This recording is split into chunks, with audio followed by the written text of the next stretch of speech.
Welcome to the Vet SOS podcast. Remember, don't drown the sea of transition. Grab the Vet SOS Lifeline. We are brought to you by the Who You Know Network and a proud member of the Parade Deck community. We can also now be heard on Reach Across America Radio Thursdays at 4 p.m. Eastern. You can find Reach Across America Radio on iHeartRadio, Odyssey, and the TuneIn apps. Today, we're sitting down with Deme Gonzalez, CEO of Adopt-A-Vet Dental Program. Looking forward to hearing about this program and how they're helping our community, especially with the dental piece, such an important part for us. And some of us, let's just say, have worse than others. I know, Keith, you've alluded to some of the problems you've had in the past, so it's going to be definitely interesting. But I'm here with your beautiful smile today. Keith, how are you doing today? You're muted.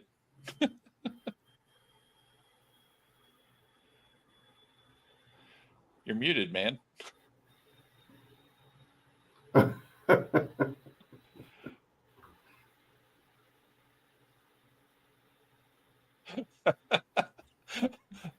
I bet you he doesn't have his earbuds in either. This is great. So nothing like live podcasting to show, hey, there you go. Really? I'm over here talking.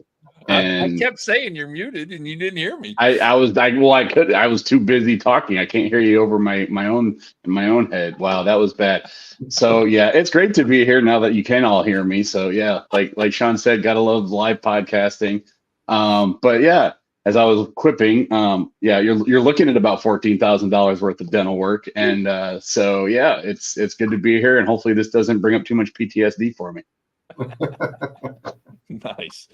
All right, so let's jump right into it here. We got Deme enlisted in the U.S. Navy and served 24 years. He served on the U.S.S. Kitty Hawk and Essex and has been stationed all over the world during his service. Upon his retirement, Deme tried a couple different things, like starting a truck company in South Texas and a safety company in New Mexico, and working as a general manager for a pool company in Nevada. In 2020, he decided to give back to the community he loves and started working as the executive director for the Adopt-A-Vet Dental Program that provides pro bono dental care to low-income veterans. He now serves as the CEO and in the process of bridging this program nationwide. Bridging this program nationwide. How are you doing today, Deme? I'm doing great. Thank you for having me on. Oh man, we're so happy to have you on. It's the dental piece is just so important, man. I can't wait to get into this part. But let's start with your transition process and how that whole thing went for you. Yeah, when I got out, I was ignorant to the fact of I thought that I would get dental care, when I retired, and I didn't, and that was something that was a surprise to me. I know I was given, I guess you have 90 days when you get out for the VA to do the majority of the work that wasn't completed in the military, but that's just not it wasn't feasible when you're trying to get a job and you're getting out, and you need to make money to survive. You have a family, you get out, and you just don't have that time to get that dental work done that wasn't completed. So I had to try and figure it out on my own, and I eventually did get some dental care. But the dental insurances out there they're very basic. I mean, you can pay a significant amount and still get very basic dental care, and the rest of it you'll have to pay out of your own pocket. And so that was my introduction to, what dental looks like in the civilian sector. It's definitely not cheap, and No. we're talking about as adults. Then you start throwing kids into the mix too, and I got one staring down braces right now. I'm like, time to mortgage the house again. So, all right, well, tell us a little bit about this Adopt-A-Vet Dental Program, a little background on the organization. Yeah, so about 15 years ago, the founder of this program, Linda Egg, she used to work for UNR, and she was in charge of a community. She was in charge of a program that took care of this senior community within the northern part of Nevada, and she met this group of men that were at a park, and they looked old enough to be within the community that she served. And she asked them, well, who are you? I've not met you guys before. And they said, well, we're part of a retirement community here, and we live in this housing over here for military personnel. that are out, veterans, if you would. And she said, how is the VA treating you? And they said, well, medically the VA is great, but as far as dental is concerned, they don't give us dental care unless you meet 3 criteria. And one of the 3 criteria is that you had to have been a prisoner of war, you would have had to be injured in the jaw, or you're 100% rated within the VA system. And there's just not a lot of those within the 18.2 million veterans in the United States. And so she was a little upset, a little taken back, which I find that a lot of civilian personnel within the United States don't realize, that veterans just can't go to the VA and get the dental care. They have to meet criteria. And so she was in shock. Her dad was a World War II veteran, and she was like, well, that can't be. How is that possible? And when she went in and she researched it, she goes, someone has to do something about this. And her husband and her, Wayne and her, decided that, hey, we're going to ask our dentist to do some pro bono dental care for the individuals that she initially met. And then it just blossomed into, what, we got to make this happen for all the veterans in Northern Nevada. And they started out of their home. And it was pretty interesting how that developed. But her phone was ringing off the hook when they did a newscast on her, and just volumes of phone calls like, hey, we've been asking for dental care. We don't meet the requirement within the VA. Can you help us out? And eventually it turned in from an in-home type of startup to what we are today, which, we reached the whole state of Nevada. We've been doing this for 15 years now, and we're a full-fledged program. We're not within under any other medical program. We're a standalone. And so we're the only dental program for veterans in the country that's open 24 hours a day, 7 days a week throughout the year. So a lot of programs, they do little bits and pieces, which we're very grateful for, and the veterans are grateful for. And they do a lot of weekend type of things, or they do once a year. They'll treat veterans for a week or a weekend or whatever, but we do it 365 days a year. And that's how we blossomed. The state of Nevada and the legislators in Nevada decided that, what, we can't ignore this as well. And we petitioned the state of Nevada to say, look, this is a large cost to our program. We're a nonprofit. We don't have that volume of revenue to come in to treat these veterans. And so they stood up, on both aisles. They said, what, we agree with you. We want to support you. And so they don't pay for all of our program, but they pay for a certain part of our program to at least get me the staff that I need to run this program. And so that's how we were able to grow. And within that, we have community leaders and community businesses and just individuals within the state of Nevada that said, what, we want to join in as well. It kind of just blossomed. We have 160 dentists throughout the state of Nevada that do pro bono dental care for our program. We bring them in. We run them through a screening process. There is a requirement of, you can't make more than so much money before you get into the program, but it's pretty significant. It's not very low. It's pretty significant what you can make. And we send them into the community. The dentists say, hey, bring them on in. We do all the admin work. So everything prior to the patient getting there, all the patient has to do is show up, sit down, leave the office, and my staff does absolutely everything else. And the dentists appreciate that. Throughout the year, we raise money to pay for all the lab costs. So, bridges, crowns, dentures, mouthpieces, hard night guards, whatever. We pay for all that. So we raise money all year round to do that. And so that helps the dentist out as well. The dentist is able to say, okay, we'll do the dental work. Your program pays for the devices that go inside the patient's mouth. And so it's a very good complement to each other and how we actually run this business.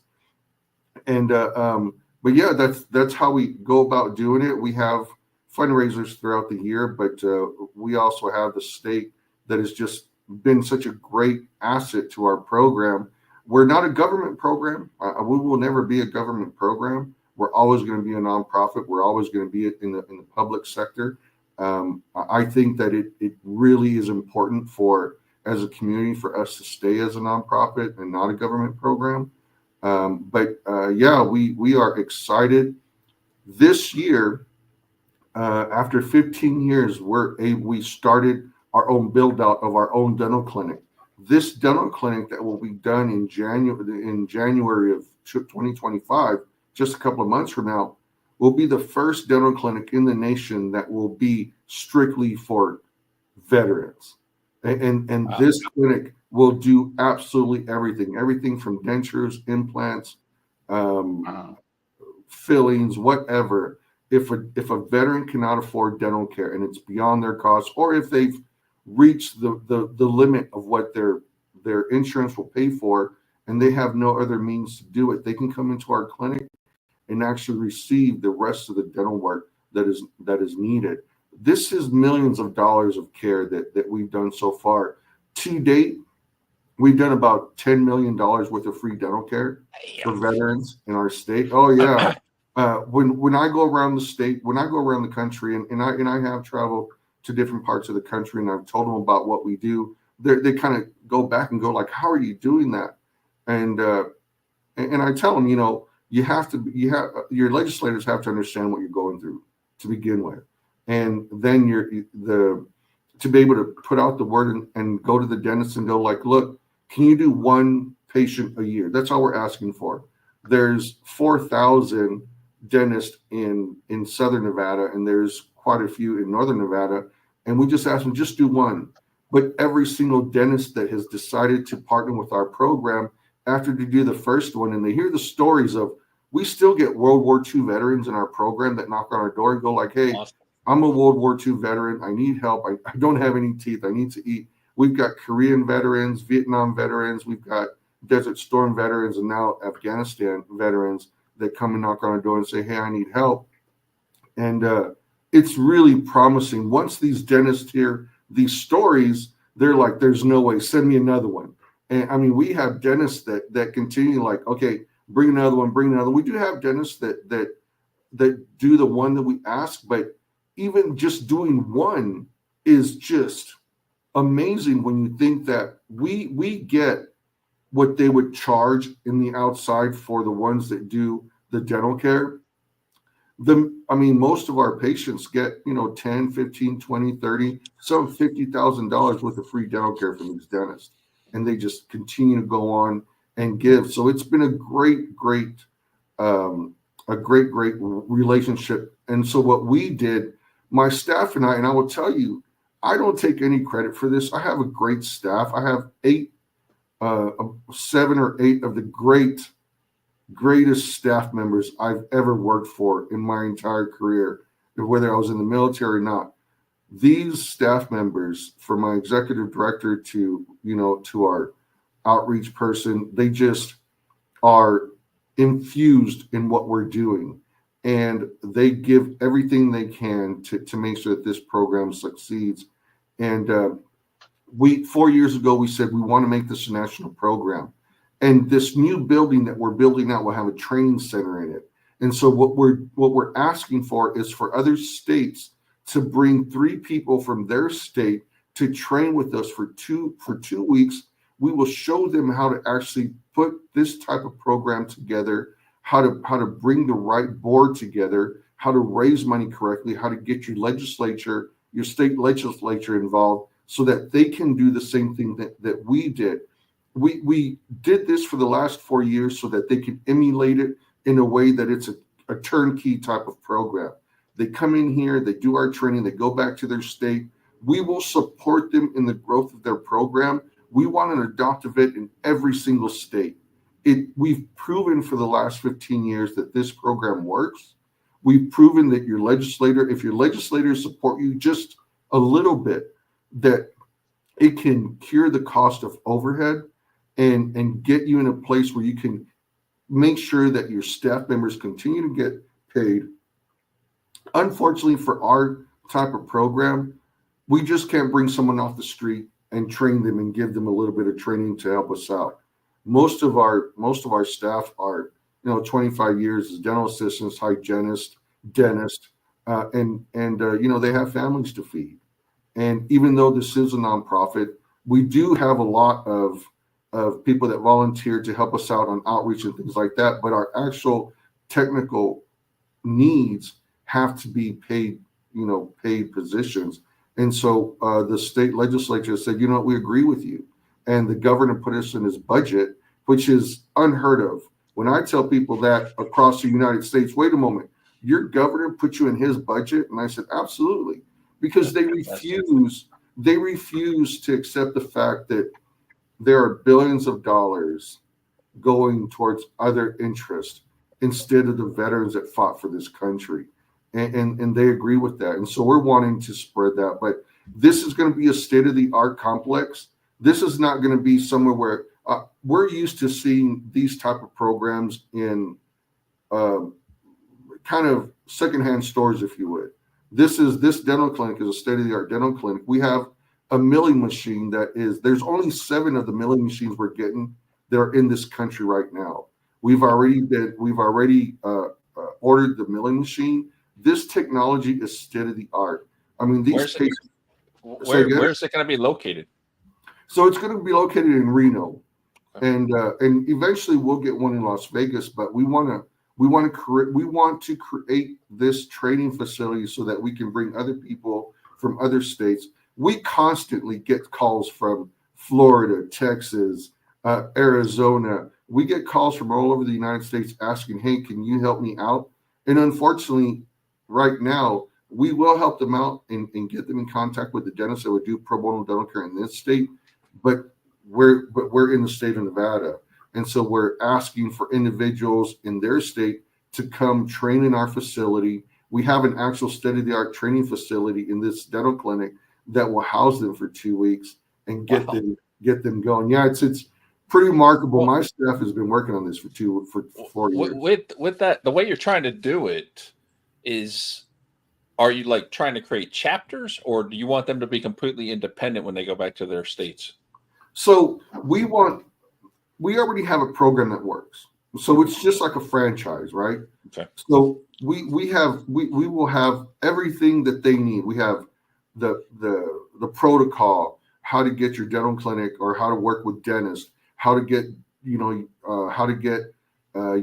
patients squared away to get to the dentist, get them out of the dentist, all the paperwork needed, just everything's already. It's kind of a book that you give them and go like, here, we're going to train you for 2 weeks. We're going to give you this book, which is not a book. I mean, we have it all online, but kind of just here you go. We're going to do it for you. And then, yeah, like you said, they're chapters just like the VFW or whatnot. But we will be corporate. We will assist them in their growth process and kind of just. It took us 15 years to get to this point, but we're looking at going like, why do you want to create something that already works? That has done $10 million worth of free dental care, that enlisted 160 dentists that do this pro bono. Why would you want to recreate the wheel? We already have a program that works. And so that's what we want to do. And we have Texas, Florida, and Arizona. They've already, kind of said, hey, we want to do this in our state. We want to bring someone to your office. We want them to train with you, bring them back here and create. This is something that can happen in not that long a time. As long as they can get the legislators to come on board, put the brand out there, let them know that this is a proven, it's not a project, it's a business.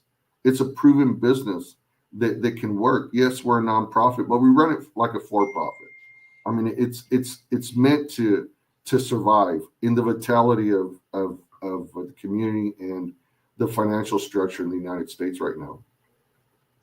Yeah, and it's like for anybody who listen, like I've experienced like severe oral pain, right? And for anybody listening, some folks can relate, but I'm sure there's some people that just like they don't know, and they're like oral pain is a different kind of pain. Like it can be debilitating, and I quit. I've had 13 oral surgeries. I've got dental implants, all from an old injury that came back and haunted me, and in the end, yeah, it was like $15,000 worth of dental work.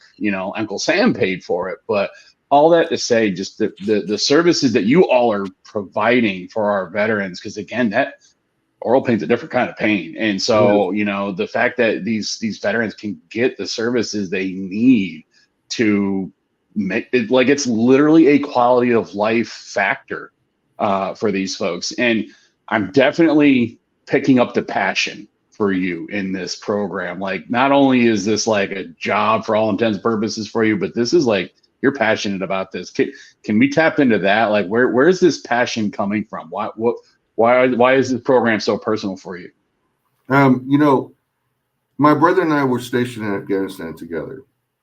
He was in Bagram area. I was in Mazar al-Sharif, but also I did some exercises with other communities, other government communities in Kunduz.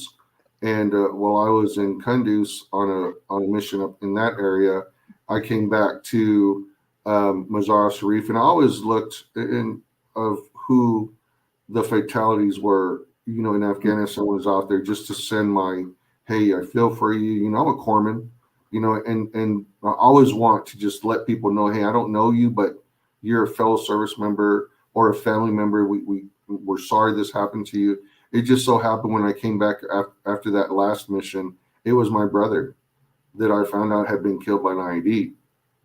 And yeah, it was a horrible thing to kind of look on the internet and find my brother's picture there. And because I was on a mission, I wasn't informed of his death at that time. And I had a German counterpart that was able to get me to Bagram to try and get to my brother's body before they flew it out of Bagram, and I had just missed it. And I can actually see the C-130 actually leaving the tarmac as I'm getting there, and they just didn't get me there on time. And I will tell you, there was an oil person, an oil tycoon type from Texas that sent his personal jet to come and get me, so they can fly me to Dover, where they were taking care of my brother's body.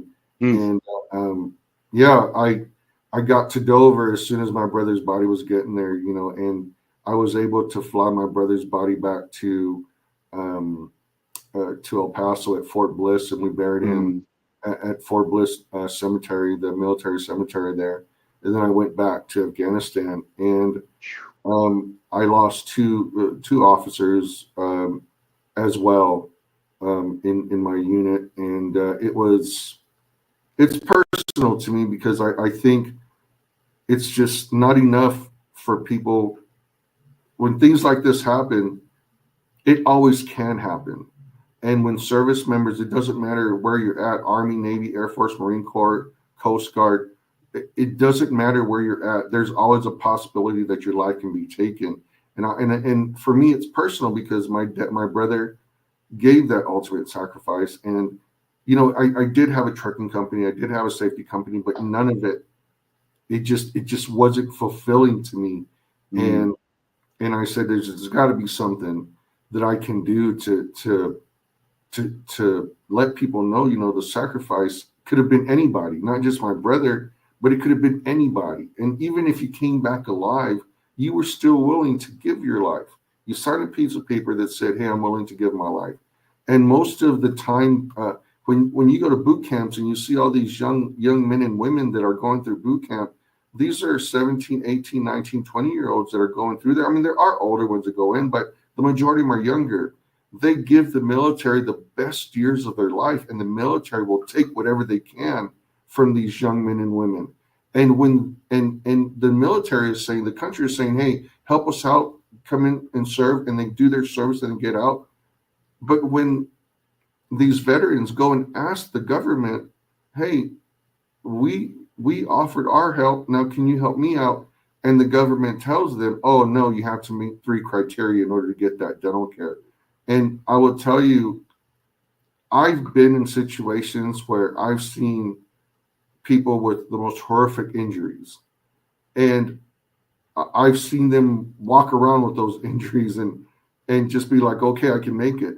But you're right, a dental pain can bring a man down and a woman down faster than any other wound. I've seen it. They are incapable of making decisions based on the amount of pain that they're in. And we have tons of veterans that, pull their own teeth with pliers because they just can't get the dental care. I mean, I can't fathom that these veterans are pulling out their own teeth with pliers. They use some type of drug to get so high that they take them out, or that they get drunk. They do these things. These are true stories. I've went to 17 counties in this state, every single county. I've driven there myself. I've made it a purpose to do that. And I talk to these individuals that have been in that type of situation, and it just boggles my mind how we can turn our head and just walk away and know that these are the same men and women that were willing to give their life. And that's why it's so personal to me. That's powerful. My teeth are hurting already. Just every time I talk about this, my teeth start hurting. So, just the rest of the day, I'm not going to be able to eat. But no, I mean the personal side to this, is powerful, and the fact that you're, like he said, your passion comes through when you're talking about this, and I just absolutely love it. I love what you're doing. I love the passion. I love the fact that you're trying to help people. And, we had talked to another organization that does some dental stuff, and we even saw the before and after photos. And it's just amazing the kindness of so many dentists to do this type of work to help our veteran community. And just applaud you for your efforts, man. This is absolutely fantastic. No, I appreciate it. And just your viewers, if they want to help us out, and you can go to our webpage and at adoptivatedental.org and give to our program to help pay for the cost of the build out. I mean, we'd appreciate it. We're constantly raising money, but if you because this is only for Nevada, this dental clinic and the training center within it is going to be for the country. And so if you and again, if you're an individual, a veteran, or even if you're not a veteran, if you're listening to this podcast and you want to be a part of this growth in the nation, give us a call and let us know that you want to be part of it, and we'll get you involved. We'll get you trained up. We'll send you back to your state. We'll support you. And we want to have, 50 states with 50 adoptivates in there and be able to treat millions, not the thousands that we do in Nevada. They stole your thunder there, Keith. He went right into how into the contact. Yeah. Well, we'll give him one more shot to give the actual number too. But with that said, we are at time, unfortunately. And so I will just reiterate for our viewers and listeners, like, if this strikes home for you again, if you've experienced oral pain, oral pain, that the work that this organization is doing is absolutely invaluable in the lives of veterans. And it's literally a quality of life thing. It helps them just live. It helps them get jobs. It helps them in so many different ways. All that to say, amazing program. Please, if your heart's going out right now as you're listening or watching, please consider helping out this amazing organization. So with that said, what is you said they can call you. So what's the number? What's the email address? To say the website one more time for everybody to hear. What's the best way to reach you? Right. So you can reach us. You can reach us at adoptivatedental.org and go straight to our website. There's a place where you can communicate with us or donate. Or look through our before and after pictures. We have interviews with veterans that we've done this with. Our before and after pictures are awesome. And also 702-268-2836 for Las Vegas, and 775-470-8707 for the Reno area. And either phone number, you can get in contact with any of our staff members, and they'll bring you through the process. That's awesome. Thank you so much for joining us today. This has been an amazing podcast. It's been great to have you on. Yeah. And on behalf of the entire Vet SOS family, we'd like to thank everyone for joining us today. Please make sure that you follow us and subscribe to us on YouTube and your favorite podcast platforms. And remember, don't drown in the sea of transition. Grab the Vet SOS lifeline.